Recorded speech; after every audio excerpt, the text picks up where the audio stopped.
Welcome to our podcast. Our what? Our podcast, the Mesa Public Schools Special Education Editorial podcast. This will be like reading a newspaper, but you're not reading a newspaper because you're just listening. Listening to me drop some jokes and drop some knowledge. This will be entertainment for your ears. Now, how was that for an intro? Nailed it. Welcome to the Editorial podcast. I'm your host, Justin Ashley. You will see that I do not have my fabulous Vanna White, Danya Allen Forte. She gave birth, so she is at home. She's on maternity leave. She had a beautiful baby girl. So if I'm not as funny on this podcast, please just roll with it, because you'll have one more podcast, and then guess what? We will be on summer break, which I'm sure we all are rooting for at this point. I have a welcome that I'd like to give a shout out to, and that is Rhonda Carlson. She is the new department specialist for Mel Kelly. Mel Kelly is the director of secondary schools. So welcome, Rhonda. I know Rhonda previously because she was an instructional coach under Lindsay Massey, and I know she's going to kill this job. I know she's, very SPED motivated, and she understands high schools pretty well. So again, welcome, Rhonda. I have some compliance shout-outs just to give for the month of February. We have Brinton, Bush, Crisman, Edison, Eisenhower, Emerson, Field, Falconet, Alma, Hughes, Ishikawa, Jordan, Keller, Los Sendas, Lehigh, Lindbergh, Lowell, Mesa Academy, MDLP, MBC, Mountain View again. Congrats, Mountain View.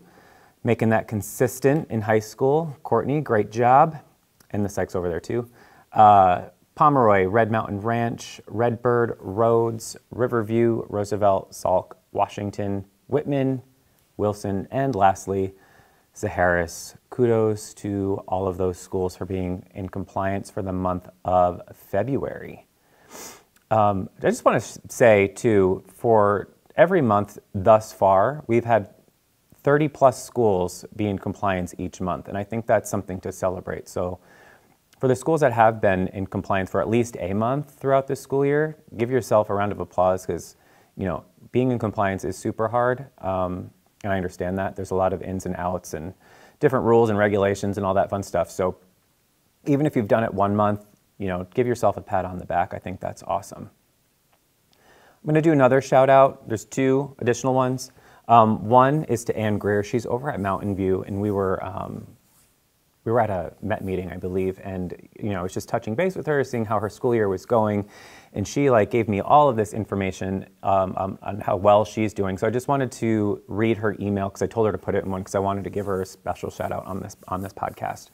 And she had said she's been super busy all year. Her Donors Choose program was one of 3 winners on her campus for Fiesta Bowl Wishes for Teachers. She won $2,500 to spend on her reading room, which is amazing.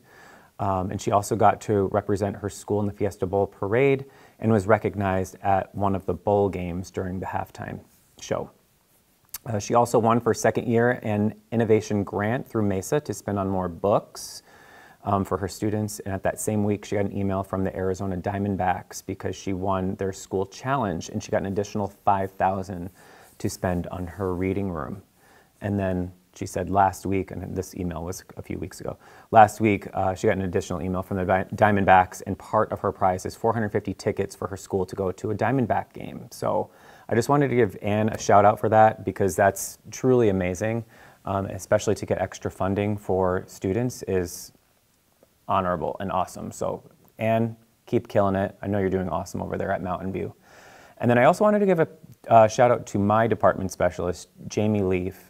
She's been going out at the secondary sites, typically junior high through high school. She has dabbled in elementary a little bit for me if I get swamped in meetings and stuff.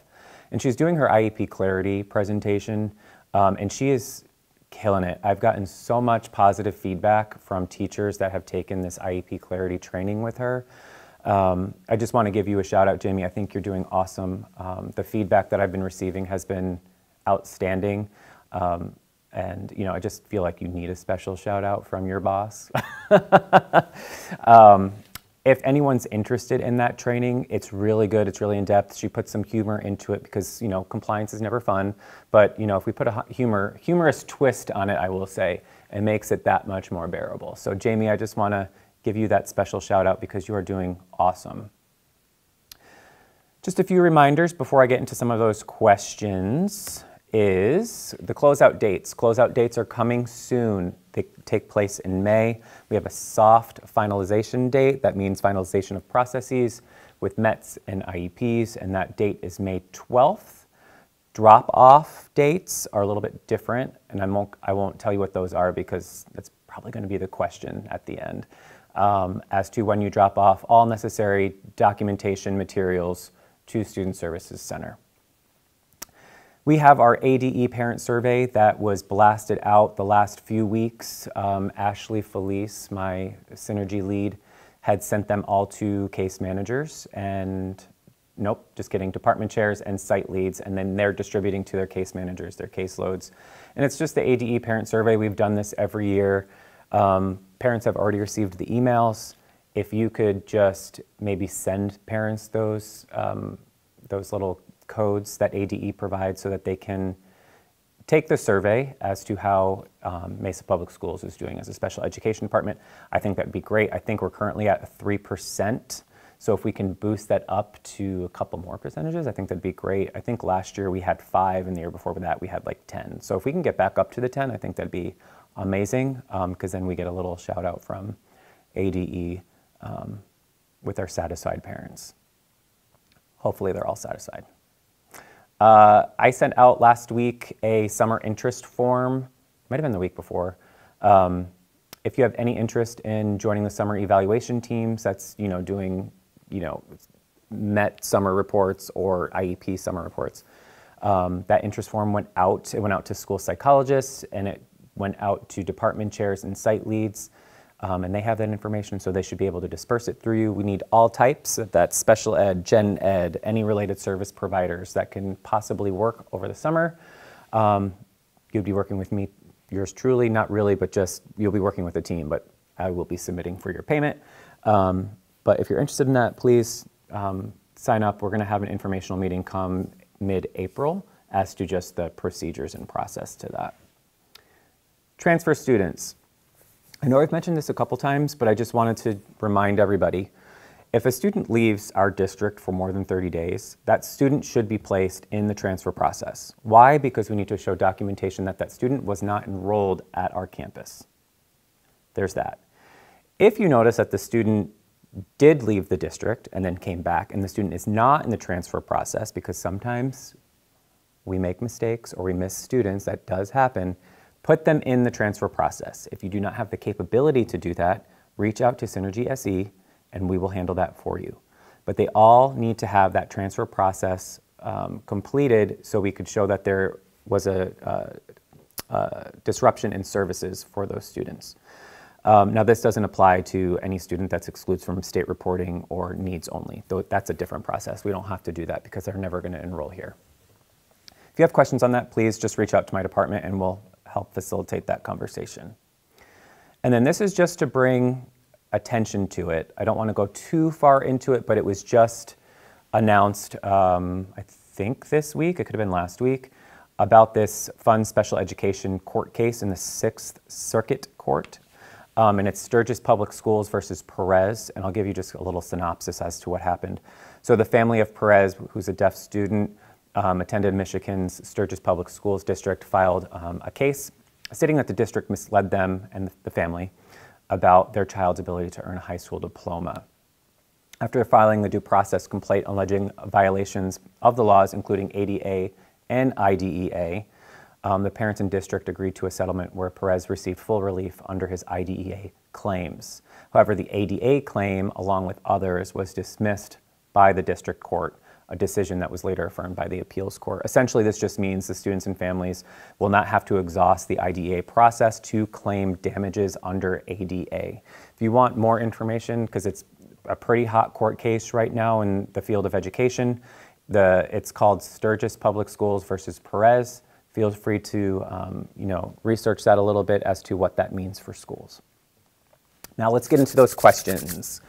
I don't have that many questions this week, so some of you may be happy because this will be a little shorter podcast. Plus, I don't have my famous sidekick bantering with me. The first question I received is, when a student is in initial eval process, the team should be waiting to send a draft IEP until after eligibility is determined, right? But when a student is in re-eval, is it okay to send the draft IEP home? For initials, I wouldn't do a draft IEP because eligibility has not been determined as of yet. And then for re-evals, I wouldn't send the draft IEP until after the re-evaluation. You could draft it, just not send it home. That should make sense. So for initials, do not draft the IEP because we don't know if that student's going to qualify. And then for re-evaluations, by all means, go into the IEP, put that information in there. Don't send a draft home until maybe a week or two after that evaluation, unless it's a MET IEP duo meeting. Next question was, can a DCS agent be a parent on special education documentation? I've talked about this a few times. The answer is no, but I will give you the legal definition. Parent means a biological or adoptive parent of a child, a foster parent, unless state law, regulations, or contractual obligations with the state or local entity prohibit a foster parent from doing so. A guardian, generally authorized to act as the child's parent, so that would be maybe someone like if a kiddo is a ward of the state or something. And then we have biological or adoptive parent, which could include the grandparent, a step-parent, or some other relative. Could be a parent with whom the child lives with. Keep that in mind. Or an individual who is legally responsible for the child's welfare. If we don't have any of that, then we need to appoint a surrogate parent. If you need a surrogate parent, the person that you'll contact is Sandy Prezant. She is Mel Kelly's secretary. Again, Mel Kelly is the oh my goodness, what are words today? Mel Kelly is the director of secondary schools for special education, and Sandy does the surrogate parent placement for kiddos. If you have any questions on parents and who has legal rights, direct all of those to me because I'll be able to navigate that probably a little bit more than my Synergy SE team, because we've been having a lot of these questions as of late. But I will say, hands down, DCS cannot be listed as the parent, even if they're listed as the parent in Synergy, because a lot of our registrars input them as the parent. That is a no-go. And if it is listed as a parent, we should probably have them change it. Food for thought. And then the last question is, the parent hasn't attended an IEP meeting, but keeps stating they're going to attend. Can I move forward if this parent does not attend, but states they are? No, you can't. And that's due to that court case in Hawaii. My goodness. I think it's Doug C. versus Hawaii. I think that's what it is. I might be combining two different court cases and putting them together. If you can't tell, I'm a little exhausted as of late. Since Danya has been out, I've been picking up, well, Nathan and I have been picking up her work, so we have been swamped with meetings. So Danya, if you hear this, we miss you very much, and we want you to come back as soon as possible. So no, you can't move forward with the meeting, especially because the parent has indicated that they want to participate. Now, we really can't let the IEP go out of compliance for three or 4 months. Like, that's a little bit much. But if it's like a month, maybe 2 months, I would still try to get them to participate. And again, we have different platforms that parents can participate if they can't come in person. We have that virtual option. We have a phone that you can call them on. So try to get them to participate. If they say they want to participate, like we're going to continue to, try to schedule meetings with them. And you guys have been pretty good with asking me. I've been getting a lot of questions as of late, as of this particular instance or case. So if you have questions, again, feel free to address them with me, and I'd be happy to look at that. And ensure that you are documenting this in the student contact log. We should be documenting any time we're talking to a parent, but also when you have that PWN ready to go, that it's documented in the PWN as well as to why that IEP potentially went out of compliance. Get it? Got it? Good. So last time I was here, I had a question, and it had to do with progress reports. And the progress report question to get that prize was, the end of the third quarter is March 10th. If a student's IEP is due March 10th, when is the first progress reporting period for that student? Is it March 10th, May 25th, October 6th, or December 21st? And the answer is March 10th. If an IEP meeting is on March 10th, or the student's IEP is due March 10th, your first progress report period is March 10th. You have to have a progress report for that quarter because it still counts as that quarter. If you're wondering what documentation you put in that, it's going to be your baseline data from your goals that are in that IEP. And the winner of that is Suzanne Pratt. She's over at Stapley, so I already sent her gift because I was a little bit behind on sending those, so congrats, Suzanne. The other participants that had it correct was Julie Martin, Liz Ariano, Joanne Schofield, and Annette Verselli. So congrats on that, you had it correct. Now for the next question. It's about that closeout procedures that I mentioned a little bit before. So I want to know, what are the school drop-off dates for records? There are dates that each individual school has to drop off records. So I would like the date of those for each school, and then we'll say the fourth person in my inbox with that correct answer will get a prize sent to them. Okay. I finished Last of Us. I think that's like the last conversation Danya and I had, and what an ending. If you haven't watched it, it's a really good show. It's on HBO Go or HBO Max, whichever you have. Really good show. I was hooked the entire time. And if you're looking for another show to watch, and it got me hooked because it kind of reminded me a little bit of Fleetwood Mac, and that's one of my favorite bands. Grew up on that band because my mom loved them as well. If you have Amazon Prime, Daisy Jones and the Six, really good show to watch. That has me hooked. And I just found out that the main character who plays Daisy Jones is Elvis Presley's granddaughter. So I thought that was amazing. Like, the whole family has been in some sort of entertainment. And rest in peace, Lisa Marie Presley. She passed away too. But her name's Riley Keough, and she is a really great singer. I believe she's actually singing the tunes. So if you want something to watch, there's 8 episodes. They're about an hour each, and they're pretty good. That's that. I wasn't that entertaining. Again, I'm exhausted, if you can't tell. And I'm sure you guys are as well. I hope everyone did have a spring break. I didn't mention that in the beginning, but because I'm going to close off just in a moment, please subscribe to the podcast through Apple, iTunes, Google Play, or Spotify. I'd really appreciate that. Lets me know how I'm doing. I'm also thinking of putting in some questions in the podcast when I upload it to Anchor, just to poll how I'm doing as a presenter, and I hope it's not anything negative, but hey, I can roll the X and thick skin. I think I might start doing that just to engage with the people that are listening on that. We probably get about 100 that listen to it, which is pretty good, I think, for a podcast. But before sounding off, remember, we're going to move forward with Superintendent Forless's plan with being kind, caring for others, speaking and acting respectfully to others, remaining calm, and remember to listen actively. I'm Justin Ashley, Director of Compliance. Thanks for listening.